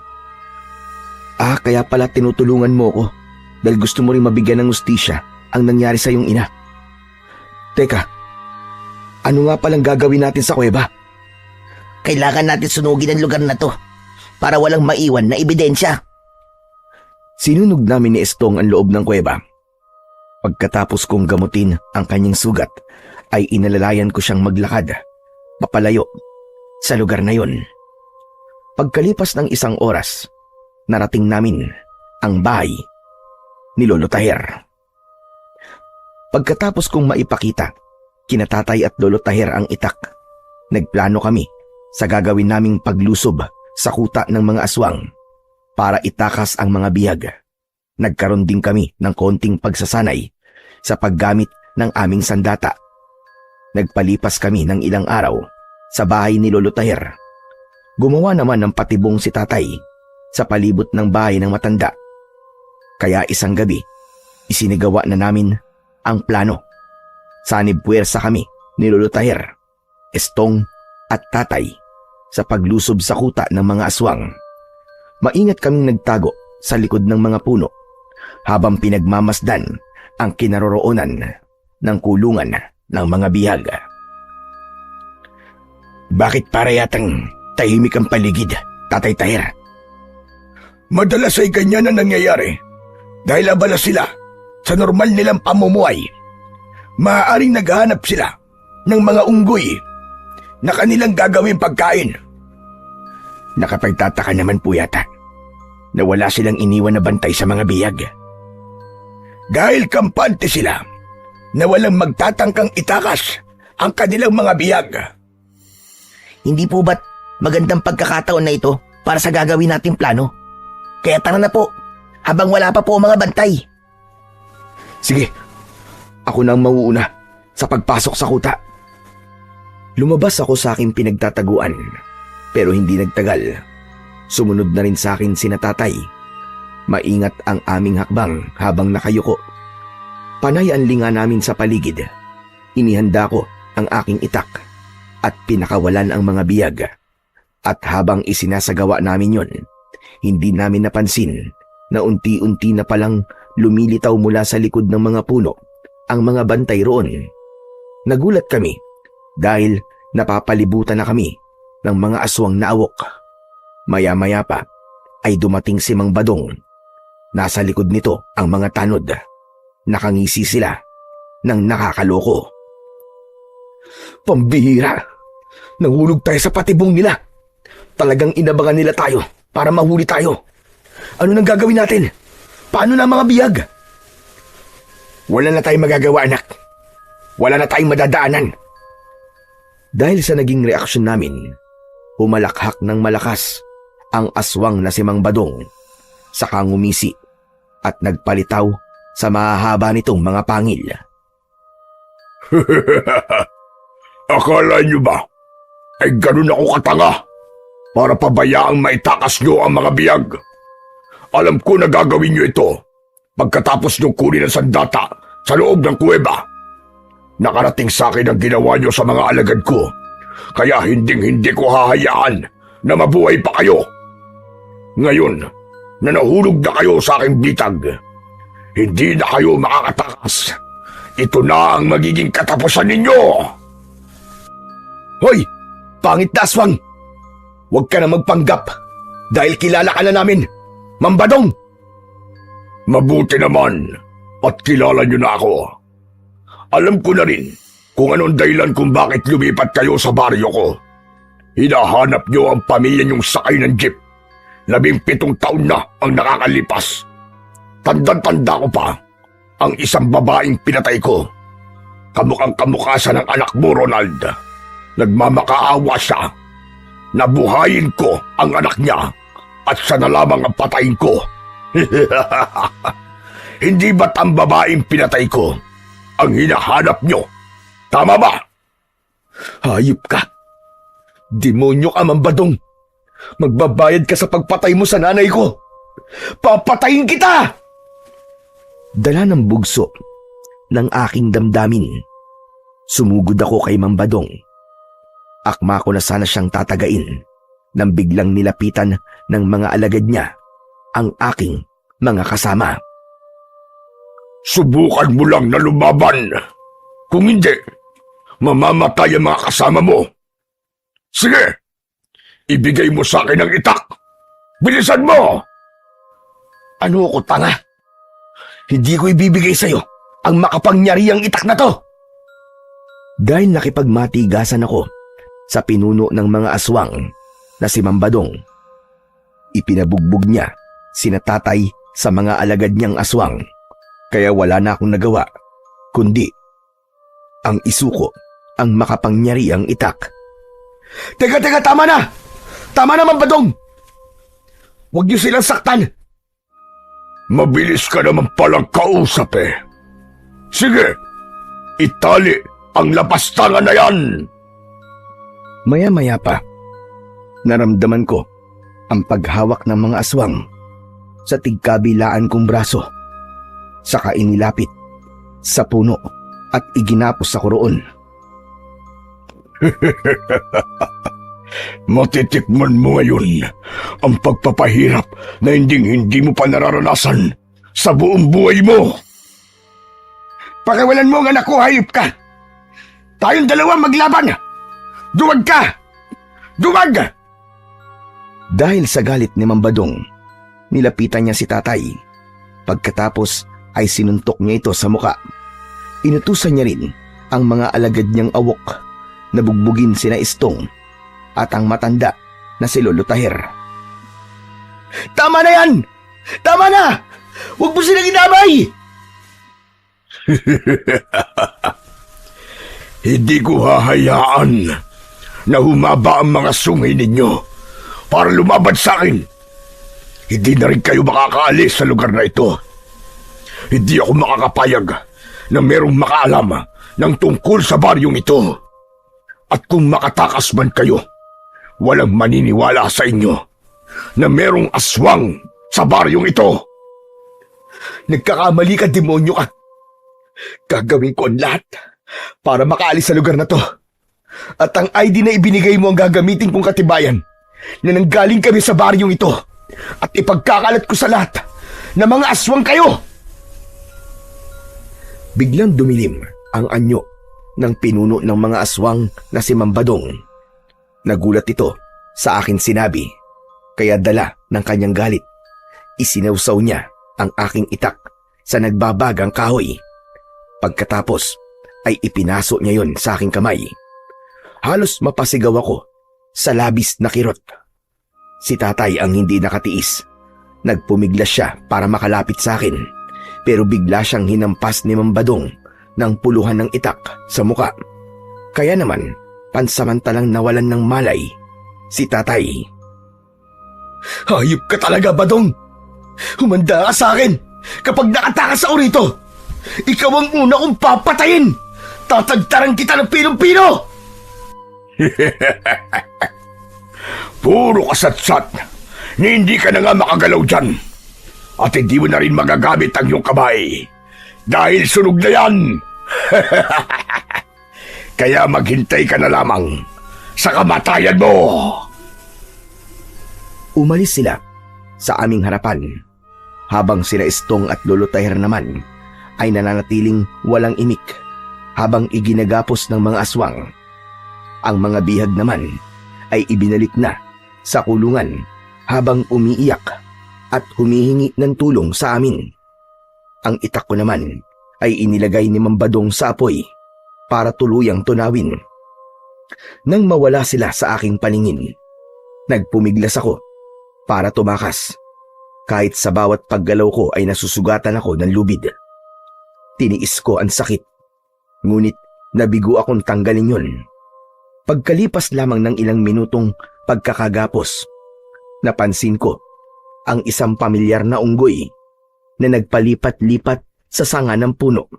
Habang nakatingin sa akin, tumalon siya at pumatak sa akin tapat. Sinuri niya ang aking muka na para bang kinikilala niya ako. Kaya naman nakipag-usap ako sa kanya na para bang tao ang kinakausap. Kaibigang Unggoy, naaalala mo ba ako? Ako to. Ako yung lalaking nagbigay sa'yo ng tinapay. Kaibigang Unggoy, pakiusap po. Tulungan mo naman akong makatakas. Kalagan mo ang tali ko sa kamay. Nakikiusap ako sa'yo. Tulungan mo kami. Tinitigan ako ng Unggoy sa aking mga mata at nagulat ako sa ginawa niya. Kinagat niya ang tali sa kamay ko at nagawa niyang maputol yun. Ganon din ang kanyang ginawa kina Lolo Taher at Estong. Kaibigang Unggoy, maraming salamat sa iyo ha. Hulog ka ng langit. Umuni ito, saka umalis sa lugar na yon. Mabilis akong tumayo at nilapitan ang siga. Mabuti na lang at wala na yung apoy at hindi tuluyang natunaw ang itak. Dinukot ko ang medyas sa aking bulsa at pagkatapos ay ibinalot ko yon sa aking napasong kamay. Kinuha ko ang itak at ibinaba sa lupa upang maibalik sa dating lamig ang hawakan nito. Nang kaya ko na ang init, wala na akong inaksayang oras. Agad naming pinakawalan ang mga bihag. Waldo, sige na. Ako nang bahala sa mga bihag. Sige po, ako naman po ang bahala kay tatay. Tara na po, kailangan na po nating umalis dito bago pa sila bumalik. Mabilis kaming umalis sa lugar na yon. Pagdating namin sa bahay ni Lolo Taher, ay agad niyang ginamot ang sugat ko sa may kamay, pati si tatay na nagkamalay na rin. Biglang natigilan si Lolo Taher nang makita niya ang suot kong medyas na nakalagay sa aking kamay. Saka napatingin ito kay Estong na lumapit din sa amin. Lolo, sandali lang ho. Ano po nangyayari sa inyo? Bakit bigla po kayo namutla? Sa tingin ko, Estong, may bahagi sa nakaraan mo ang narito sa harap ko. Hubarin mo ang kwintas mo at tanggalin ang tali. Pagkatapos ay itabi mo sa medyas na nasa kamay ni Waldo. Maging ako ay natigilan din habang pinapanood ang ginagawa ni Estong. Nang tuluyang matanggal ang medyas, nagulat ako dahil kapareho yun sa medyas na nakuha ko sa sasakyan. Si tatay ang hindi nakatiis dahil pamilyar din sa kanya ang itsura ng medyas. Teka, Waldo, Estong, bakit hawak niyo ang medyas ng aking bunsong anak? Ha? Nagkatinginan kami ni Estong. Maging si Lolo Taher ay biglang nangilid ang luha nang hawakan ang medyas. Waldo, iho, saan mo nakuha ang medyas na ito? Dun po, sa may lumapon sasakyan sa loob ng jeep. Hindi ko po alam na pag-aari pala ito ng kapatid ko. Kung ganun, ang hinahanap mo na sinasabi mong ina ay si Marisa ba? Lolo, paano naman po napasali sa usapan ang pangalan po ni nanay? Pumagit na ang katahimikan sa aming paligid. Nang sabihin yun ni Estong, ako ang agad na nakabawi sa pagkakabigla. Teka, ibig ba't sabihin si Estong ang nawawala akong kapatid? At ang sinasabi niyong Lolo Taher na anak niyong pinasnang ng mga awak ay ang aking ina na si Marisa? Oo, Waldo. Diyos ko, sobra namang magbiro ang tadhana. Paano nangyari ito? Na dito pa tayo, nagkita-kita. Ngunit ako ay nagpapasalamat sa pangyayaring ito. Hindi ko na napigilan ang aking sarili. Niyakap ko ng maigpit si Estong. Si tatay naman, napahagulgul ng iyak nang malaman niya ang nangyari sa aking ina. Pero habang nag-uusap kami, dumating ang mga aswang at pinalibutan nila ang aming buong bahay. Umingay ang mga lata na ikinabit ni tatay mula sa mga patibong. Saka na tayo magkumustahan. Kailangan na natin kumilos. Nandito na mga hayop na aswang. Hindi maaari ito. Nasundan nila tayo. Dahil sa takot na ipinakita ni Lolo Taher, nag-aalala na rin ang mga kasama naming bihag. Mga kasama, sandali lang. Kumalma kayo. Huwag kayong matakot. Walang mangyayaring masama sa inyo. Lalabas ako. Kayo, Lolo Taher at tatay, ang magbabantay sa loob ng bahay. Kami naman ni Estong, haharapin namin ang mga kalaban. Kabisado namin ang kinaroroonan ng mga patibong. Kaya huwag kayong mag-alala. Kaya namin to. Mananalo tayo sa laban na to. Mag-iingat kayo, mga apo. Pagpalain kayo nawa ng may kapal. Agad kaming lumabas ng bahay ni Estong at hinarap ang mga kalabang aswang. Isang hanay na nakatayo sila sa labas ng bakuran ng matanda. Nang makita nila kami, ay kanya-kanya silang lapit sa amin. Pero dahil sa matutulis na kawayan na nakaabang sa kanila na inilagay namin doon, bago pa sila makapasok, ay nasaksak na sila ng mga patibong na nakalagay sa hinukay naming balon. Bawat tali na mapuputol nila, 2 aswang ang tinatamaan ng mga sibat. Hindi maaari! Sige mga alagad! Takihin sila! Wala kayong ititirang buhay! Bunso, mag-iingat ka! Huwag mong hayaan na mapatay ka nila! Isang tango ang itinugon sa akin ni Estong at sabay kaming sumugod. Umatake ako ng taga sa kanila, papalapit sa nakatayong pinuno nila. Lumundag ako ng mataas at tumalon din si Mambadong para salubungin ako sa ere. Tinamaan niya ako ng kalmot sa dibdib. Tinamaan ko rin naman siya ng taga sa balikat. Unti-unting umusok ang sugat niya, ngunit patuloy pa rin siyang lumaban sa akin. Sinuntok niya ako na agad ko namang naiwasan. Sa aking pagtayo, tinaga ko siya sa leeg at sinundan ko pa yun ng sipa sa kanyang dibdib. Kahit unti-unting nauhulog ang kanyang mga mata dahil sa epekto ng aking sandata, tuloy siya sa pagakbang at gumanti ng kagat sa akin. Naiharang ko ang talim sa kanyang bibig. Sabay hila ko, kaya naman nahiwa ko ang kanyang labi. Pagkatapos, tumalon ako ng mataas at itinarak ko ang aking makapangyarihang itak sa kanyang ulo. Doon na nagsimula ang pagbula ng kanyang bibig. Hayop kang demonyo ka! Sisingiling ka na ngayon sa kasamaan mo. At yan na rin ang magiging katapusan mo! Isang malakas na pagtaga sa kanyang leg ang aking ginawa. Nasunog ang kanyang katawan at kumalat ang kanyang abo sa lupa. Samantala si Estong naman ay nakikipagpambuno pa rin sa mga natitirang alagad ni Mambadong. Inatake ko sila ng taga sa leeg, pero nagulat kami ni Estong nang mula sa puno dumating ang napakaraming unggoy. Tinulungan nila kami.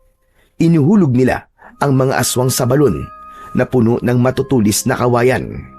Lahat ng mga nahulog sa patibong ay pinagsasasaksak ko gamit ang aking makapangyarihang itak hanggang sa sila ay mamatay.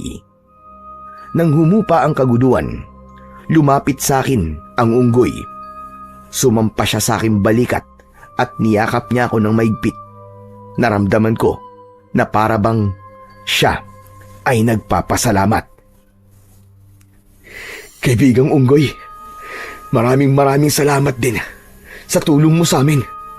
Kundi dahil sa'yo, hindi namin to magagawa. Pagkatapos ko magpasalamat sa kanya, umalis sila sa loob ng bakuran at naglaho sa kakauyan. Hanggang sa lumapit na sa akin ang kapatid kong si Estong. Kuya, paano mo nakakausap ang mga unggoy? Hindi ko siya totoong nakakausap, Estong. Naiintindihan lamang niya kung ano ang aking sinasabi. Siguro naalala niya ang kabaitang ipinakita ko sa kanya. Maya-maya pa ay lumabas ang mga tao sa bahay ni Lolo Tahir. Lumapit sila sa akin at nagpasalamat. Saka kami nag-usap ni Tatay at Lolo Tahir tungkol sa pagiging isang pamilya namin. Pagkatapos ng gabing yon, ay tuluyan na naming nasira ang pugad ng mga aswang. Naubos na ang kanilang lahi at hindi na kami umalis sa baryong yon. Tuluyan na kaming nanirahan sa baryo ng aming ina. Pinuno namin ng masasayang sandali ang panahon na nahiwalay kami sa isa't isa. Sa ngayon, ang medyas na nagbuklod sa aming magkapatid para mahanap ang bawat isa ay nasa pangangalaga pa rin namin, kasama ang aking makapangyarihang itak. Sa kasalukuyan, meron na po kaming sari-sariling pamilya. Masaya at tahimik na namumuhay sa baryo ng Santa Rosa na minsang sinakop ng mga aswang. Marami po kong natutunan pagkatapos ng nangyari na yon sa amin. Una, ay ang bago ka lumipat sa ibang lugar, mabuting alamin muna kung ito ba ay ligtas na tirahan. Dahil baka mapunta ka rin sa pugad ng mga aswang. Pangalawa, huwag nating sukuan ang ating pamilya hanggat hindi natin nalalaman kung bakit sila nawala sa atin. Panatilihing maging mabuting tao at sa mga hayop.